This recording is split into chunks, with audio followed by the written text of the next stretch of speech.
Hello guys, এই যে দেখুন আমরা ঘরে আজকে বিপত্তারিণী পূজা।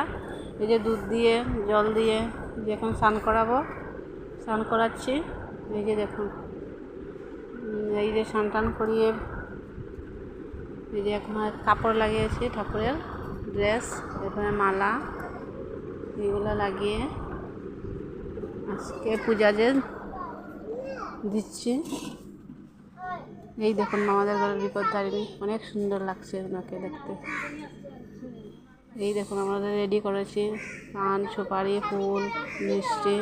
এই দেখুন স্নান শেষ হওয়ার পরের দিকে ফুল ঠাকুরকে দিচ্ছি, ফুল দিচ্ছি, ওনাকে দিব। ঘরে আমরা সবাই নিজেরাই মিলে পূজা দিয়ে দিচ্ছি, সবাই মিলে পূজা দিচ্ছি। দেখুন আমার ভিডিওটা ভালো লাগলে আপনারা লাইক, কমেন্ট, সাবস্ক্রাইব করবেন। প্লিজ প্লিজ প্লিজ বন্ধুরা, লাইক, কমেন্ট।